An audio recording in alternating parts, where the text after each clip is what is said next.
কখনো এমন জায়গায় গিয়েছো যেখানে সূর্য ওঠার বাস্তব চিত্র দেখা যায়?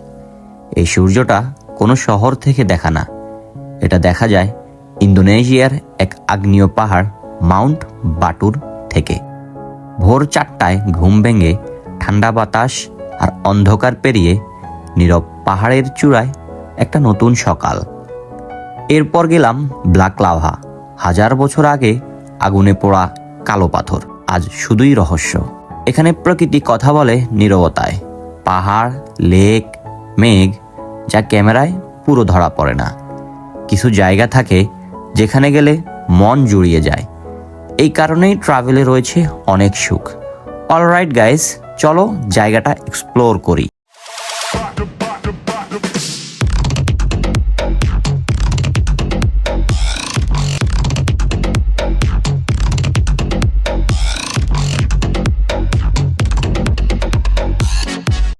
আজকে আমি যাচ্ছি মাউন্ট বাটুর সানরাইজ পয়েন্টে।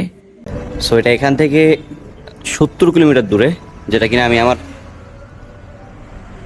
স্কুটার নিয়ে পাড়ি দিব।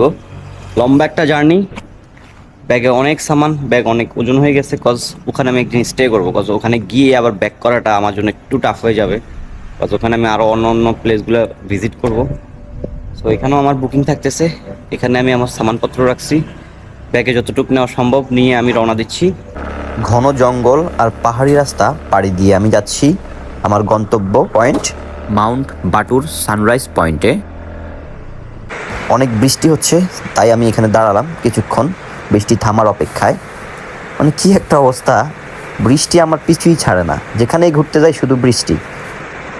সো বৃষ্টি থেমে গেছে, জাস্ট একটু একটু হালকা হালকা ঝিরিঝিরি বৃষ্টি হচ্ছে। সো আমি আর ওয়েট করলাম না, রওনা দিয়ে দিলাম। তবে রাস্তাগুলো জাস্ট মারাত্মক। আমি হোটেলে এসে পৌঁছাইছি, আস্তে আস্তে সন্ধ্যা হয়ে গেছে। এসে আমি সুইমিং পুলে নেমে গেছি, কজ আমি আস্তে আস্তে ভিজে গেছিলাম। গাইজ রাইট নাও 5:06, এখনও সূর্য ওঠে নাই। আমি যাচ্ছি মাউন্ট বাটুর সানরাইজ পয়েন্টে। সো সূর্য উঠবে, সেই মুহূর্তটা এনজয় করব। দ্যাটস হয়তো সকাল সকাল উঠা, রেডি হওয়া। সো লেটস গো। আমি সিটি থেকে অনেক দূরে, প্রায় 80 কিলোমিটার দূরে এখানে এসে এই হোটেলে উঠেছি। হোটেলের ভিউটা আমি কালকে সকালে দেখাচ্ছি। অলরাইট গাইজ, সকাল সকাল ভোরবেলা ঘুম থেকে উঠে আমি কোথায় এসেছি দেখবেন আপনারা, মাথা নষ্ট করা প্রেস। এই যে দেখেন সানরাইজ পয়েন্ট। সো আজকে ম্যাগ নেই, এখানে নিচে অনেক ম্যাগ থাকে, আমি কিন্তু অনেক উপরে আছি। সো আজকে ম্যাগ নেই, দ্যাটস ওয়াই একটু অন্যরকম ভিউ, কিন্তু সূর্যটা উঠতেছে। I am waiting with my লাল চা।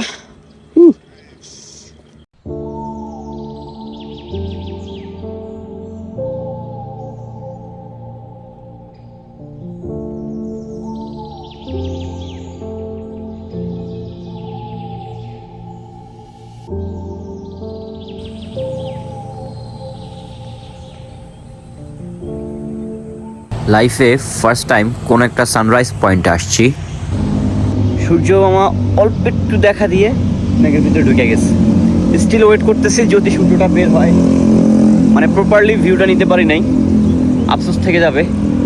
তবে যতটুকু দেখছি, যতটুকু নিছি তাও পারফেক্ট, কিন্তু পরিপূর্ণ হইলেও সুন্দর হইতো আর কি। এই যে দেখেন ওয়েদার এতটা খারাপ, যদিও কালকে বৃষ্টি হয়েছে, প্রচুর বৃষ্টি হয়েছে। সো আজকে বৃষ্টি হচ্ছে না। যদি আজকে বৃষ্টি না হইতো, এই যে লেকটা দেখতেছেন না, লেকের উপরে ম্যাগ ভরা থাকে, কিন্তু আজকে ম্যাগ নেই, মানে ব্যাড লাক আর কি। যাই হোক, তাও পারফেক্ট আলহামদুলিল্লাহ। এখন আমার ড্রোনটা ফ্লাই করাবো।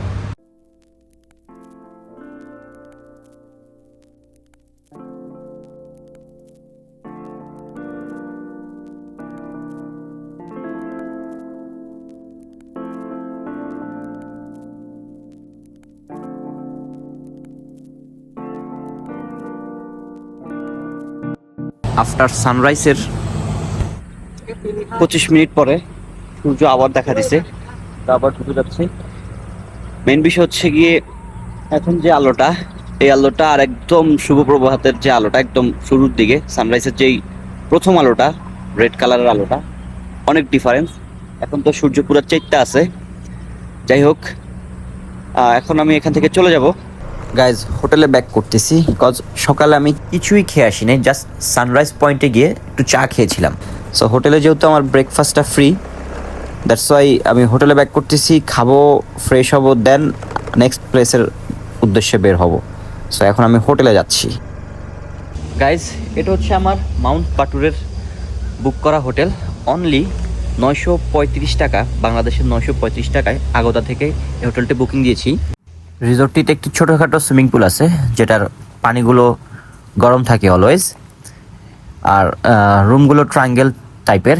রিসোর্টটির নাম হচ্ছে triangle house and hot spring. এটা হচ্ছে আমার রুম। আমার রুমের পাশে একটা ছোট করে সুইমিং পুলের মতো হট ওয়াটারের ব্যবস্থা করা আছে, তবে রুমের ভিতরে স্পেস একটু ছোট, দুইজনের জন্য পারফেক্ট। সো গাইজ 935 টাকায় মানে ভাবা যায়। আসলে এত সস্তায় আমি হোটেল চুজ করার কারণ হচ্ছে একটাই, আমি এখানে আসছি রাতের বেলা, আসতে আসতে রাত হয়ে গেছে, 6টা বাজছে। আইসে আমি হোটেলে ঢুকে গেছি, জাস্ট রাতে ঘুমাইছি, ফজরে 4:55 আমি উঠছি, দেন আমি বের হয়ে গেছি, এই মাত্র আসলাম। অলরাইট গাইজ, সকালের ব্রেকফাস্ট কমপ্লিট করে এখন আমি যাব হচ্ছে গিয়ে বহু বছর পুরনো আগ্নেয়গিরি ব্ল্যাক লাভা পয়েন্ট নামে পরিচিত সেই প্লেসটিতে। এটা আমার হোটেল থেকে খুবই সন্নিকটে, 8 কিলোমিটার দূরে। সো আমি আমার স্কুটার চালিয়ে পাহাড়ি রাস্তা বেয়ে, উঁচু নিচু পাহাড় বেয়ে আমি এখন যাব হচ্ছে ব্ল্যাক লাভা পয়েন্টে।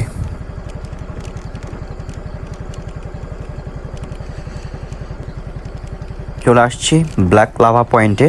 এটা হচ্ছে এন্ট্রির রোড। সো এখান থেকে লাভার পাহাড় শুরু। খুবই খারাপ একটা রাস্তা, স্কুটার দক্ষ ছাড়া এই রাস্তায় স্কুটার চলা সো টাফ, কজ উঁচু নিচু। যাই হোক, আমার সানরাইজ পয়েন্ট যে প্লেসটা ছিল ওখানে না গিয়ে আমার এখানে আসা দরকার ছিল, কজ এখান থেকে ভিউটা আরও সুন্দর আসতো, কিন্তু রাতের বেলা রাস্তা চিনতাম না, দ্যাটস ওয়াই আমার ওইখানে যাইতে হয়েছে। আমার প্যাকেজ একটা বুকিং করা দরকার ছিল, যদিও আমি প্যাকেজ বুকিং করি নাই। গাইজ রাইট নাও আমি ব্ল্যাক লাভা নামে একটি পাহাড়, এই পাথরগুলো দেখতেছেন না, এগুলো সব কিন্তু লাভা ছিল এক সময়। ওই যে পাহাড়টা দেখতেছেন, ওই পাহাড় থেকেই লাভাগুলো বের হইতো, যদিও এখন লাভাটা বন্ধ, এখন আর এই পাহাড় থেকে লাভা বের হয় না। সো এই পুরোটা স্তব্ধ দেখতেছেন না, পুরোটা এরিয়া ব্ল্যাক লাভাতে ভরা। সো রাইট নাও আমি এই ব্ল্যাক লাভাতে আসছি, এই যে মোটর সাইকেলটা স্কুটারটা চালিয়ে, কিন্তু আমি আর ভিতরে যেতে পারতেছি না, আমার আরও ভিতরে যাওয়া দরকার ছিল। ওই যে পয়েন্টে মানে পাথরগুলো একটু এবড়ো খেবড়ো, বাইক ঠিকভাবে কমফোর্টেবলি চালাতে পারতেছি না। আর আমার এখন বেরো হইতে হবে, অনেক দূর চলে আসছে অলরেডি, আপনি দেখতে পারতেছেন। এদিকে অনেক দূর, ওদিক থেকে আমি ঘুরে ঘুরে মানে পেঁচায় পুচায় এখান অবধি আসছি। এখন মনে হইতেছে যে মানে গতকালকে বৃষ্টি হওয়ার কারণে কোনো ট্যুরিস্টই নাই এই প্লেসে। আপনি দেখেন পুরা শুনশান এরিয়া, আমি একা। ক্রাউড পছন্দ করি না, কিন্তু একবারে তো সাইলেন্ট আবার পছন্দ করি না। দুই চারজন মানুষ থাকতো, একটু উৎসাহ পাইতাম, ভিতরে যাইতাম। এখন কেউ নাই, সো আমি আর ভিতরে ঢুকবো না, আমি এখন এখান থেকে ব্যাক করে মেন রোডে যাব।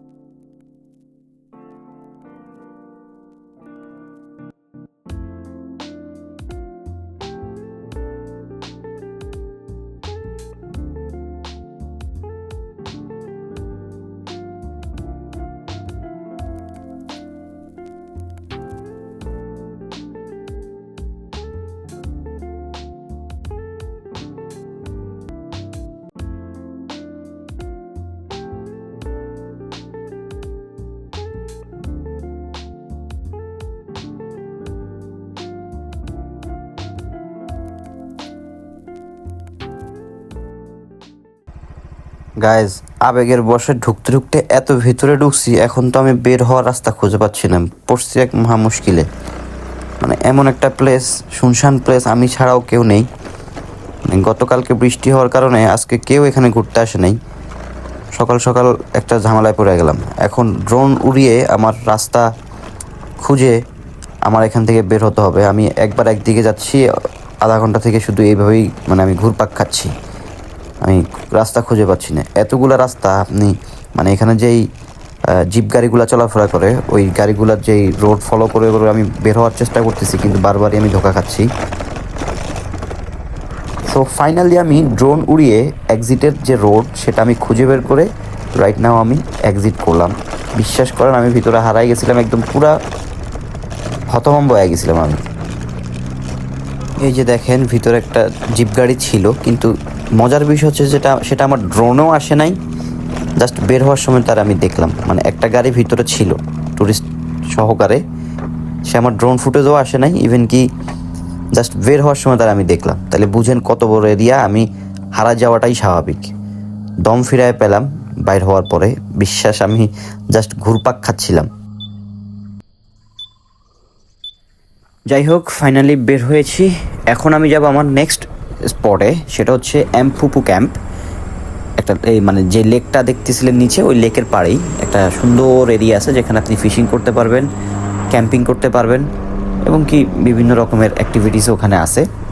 সো আমি সকাল সকাল গিয়ে কি পাবো আই ডোন্ট নো, বাট আমার মনে হচ্ছে সকালের পরিবেশটা খুব সুন্দর হবে এবং কি নিরিবিলি হবে। দ্যাটস ওয়াই আমি এখনই যাচ্ছি। সো আমার এখন স্পট হচ্ছে এমফুপু ক্যাম্প। এটা মেন রোড। আমি আমার স্কুটার এখানে পার্কিং করছি, যদিও এখানে ক্রস সিগন্যাল দেওয়া, এখানে ঢোকা নিষেধ, কিন্তু আমাকে আসলে আটকে রাখতে পারেনি। এত সুন্দর প্লেসটা, এখানে এসে যদি আমি এই প্লেসটা উপভোগ না করি বা না দেখি ক্লোজলি, মানে মারাত্মক এক কথায় সেই রকমের প্লেস। দেখছেন আমার পিছনের ভিউটা, দেখেন মারাত্মক ভিউ। এতক্ষণ পাহাড়ের উপর থেকে যে লেকের ভিউটা দেখতেছিলেন, আমি এখন সেই লেকের সামনে যাচ্ছি। আর যে বসতিটা দেখেছিলেন, আমি সেই বসতির ভিতরে আছি। এটা হচ্ছে সেই বসতির রাস্তায়, এই হচ্ছে সেই গাছগুলো। এত সুন্দর পরিবেশ, মানে যে কাউকে আকৃষ্ট করবে, মন জুড়ানোর মতো পরিবেশ। আর এই চিকন রাস্তা ধরে একদম লেকের পাড়ে গিয়ে ফিশিং করব রাইট নাও। ও মাই গড, কি গর্জিয়াস ভিউ, মাথা নষ্ট। যে ম্যাগের ওয়েট করতেছিলাম সানরাইজ পয়েন্টে গিয়ে, সেই ম্যাগটা এখন মাত্র নামতেছে, এই যে দেখেন। আর আমি এখানে আসছি ফিশিং করার জন্যে। মারাত্মক একটা প্লেস গাইজ। আমি এখানে ফিশিং করতেছি, কিন্তু মজার বিষয় হচ্ছে গিয়ে মানে আমি উপর থেকে দেখতেছি মাছরা কি আমার টোপ খাচ্ছে কি নাকি খাচ্ছে না। এই যে দেখেন মাছগুলো রে, উপর থেকেই দেখা যায়। হ্যাঁ, যাই হোক এখন বিষয় হচ্ছে পরিবেশটা সুন্দর। ফিশিং করাটা মূল উদ্দেশ্য ছিল না, ফিশিংয়ের সিস্টেম ছিল এখানে রেন্ট নেওয়া যায়, ফুল হুক রেন্ট নেওয়া যায়। তো চিন্তা করলাম দাঁড়া একটু মজা করি। যাই হোক ফিশিংয়ের জন্য আলাদা টাইম বের করবো, এখনও সেই টাইম আসে নাই। এখন আমি অন্য প্লেসে যাব, সময় শর্ট। সো লেটস গো।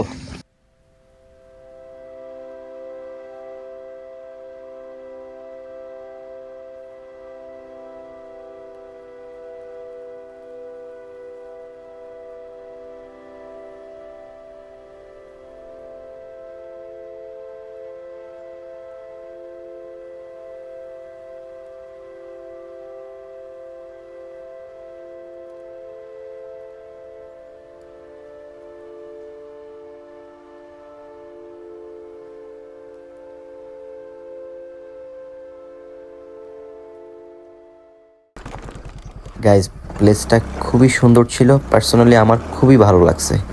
আর আমার এরকম ন্যাচারাল পরিবেশ খুব ভালো লাগে। যাই হোক খুবই নিরিবিলি ছিল, কারণ খুব সকালবেলা আমি এখানে আসছি। এই টাইমে টুরিস্টরা এখনও ঘুম থেকে উঠে নেই। আমার আর্লি ঘুম থেকে ওঠার মেন কারণ হচ্ছে আমি সানরাইজ পয়েন্টে গিয়েছিলাম। সানরাইজ দেখে হোটেলে গিয়ে ব্রেকফাস্ট করে আবার বেরিয়ে পড়েছি। আমি রেস্ট নিই, এখন আমি হোটেলে যাব, রেস্ট নেব। সো আজকের ভিডিও এ পর্যন্তই ছিল। আশা করি আপনাদের ভিডিওটা ভালো লাগছে। কুটা সিটি থেকে আমি আসছিলাম মাউন্ট বাটুরে, আর মাউন্ট বাটুর থেকে আজকে আমি আবার রিটার্ন করব কুটা সিটিতে।